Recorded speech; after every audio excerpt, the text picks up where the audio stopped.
Hey there. Today we're tackling one of the biggest hurdles in personal finance, paying off debt fast. If you've been juggling multiple credit cards, loans, or any kind of debt, you know how overwhelming it can feel. But don't worry, we've got two proven strategies that can help you pay off debt faster and get you one step closer to financial freedom. So let's talk about the debt snowball versus the debt avalanche method and help you figure out which one is the best fit for you. Welcome to Personal Finance Cat, where I share my personal take on personal finance. What's the goal here? Before we dive into the methods, let's make sure we're all on the same page. The goal is simple. Pay off debt as quickly and efficiently as possible without losing your mind along the way. Whether it's student loans, credit card balances, or personal loans, the faster you pay off debt, the more money you free up to save and invest. So how do we get there? Let's look at two popular strategies, the Debt Snowball Method and the Debt Avalanche Method. Method 1, the Debt Snowball. The Debt Snowball Method is all about small wins. It's the method where you focus on paying off your smallest debts first, regardless of interest rate, and then work your way up to the bigger ones. How it works. 1. List all your debts from the smallest balance to the largest. 2. Focus all your extra money on paying off the smallest debt first while making the minimum payments on the rest. 3. Once that small debt is paid off, take the money you are putting toward it and apply it to the next smallest debt. 4. Repeat until all your debts are paid off. Pros of the debt snowball. 1. Psychological boost. Paying off smaller debts quickly feels great and can keep you motivated. 2. Simple to follow. It's easy to understand and doesn't require a lot of math. 3. Momentum. You build confidence and momentum as you cross off each debt. Cons of the debt snowball. You might pay more in interest. If your smaller debts have lower interest rates than your larger debts, you could end up paying more over time compared to the avalanche method. Now let's move on to method 2, the debt avalanche. The debt avalanche method is all about maximizing savings on interest. You focus on paying off the debts with the highest interest rates first, regardless of the balance. Then move on to the next highest interest rate, and so on. How it works. 1. List all your debts from the highest interest rate to the lowest. 2. Pay as much as possible toward the debt with the highest interest rate while continuing to make minimum payments on the rest. 3. Once the highest interest debt is paid off, apply those payments to the next highest interest debt. 4. Continue until all your debts are gone. Pros of the debt avalanche. 1. Save money on interest.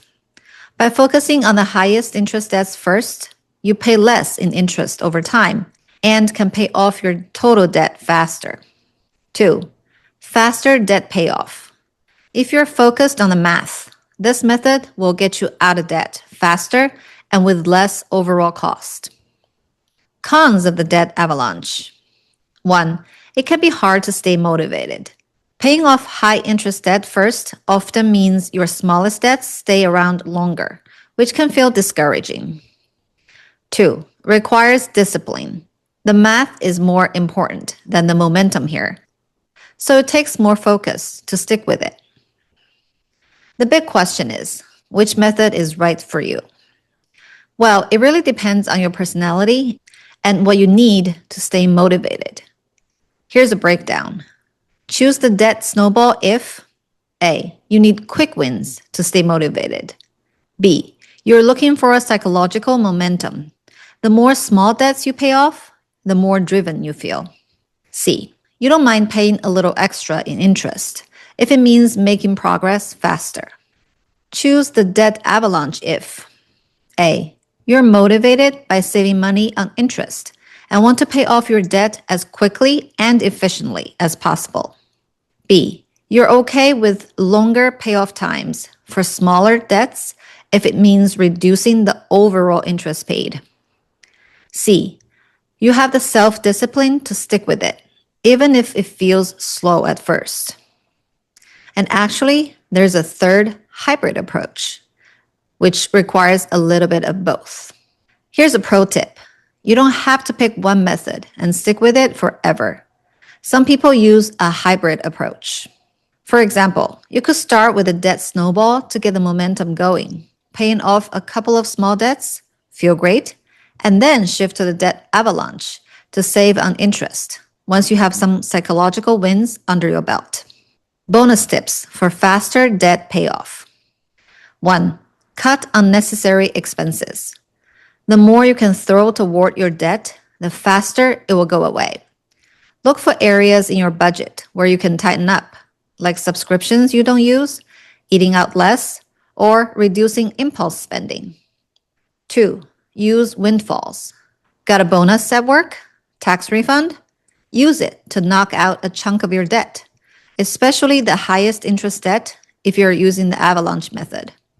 3. Consider debt consolidation or refinancing. If you have high interest debt, see if you can consolidate or refinance to a lower interest rate. It could make a huge difference in how much you end up paying. 4.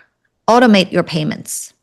Set up automatic payments to avoid late fees and ensure you are consistently making progress on your debt.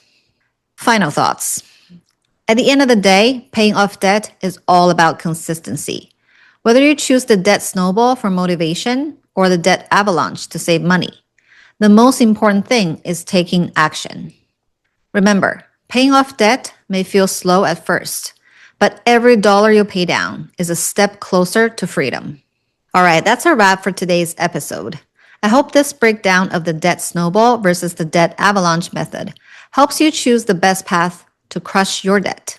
If you found this episode helpful, don't forget to subscribe to the show and leave a review so we can reach even more people looking to improve their financial futures. Thank you so much for listening. Until next time.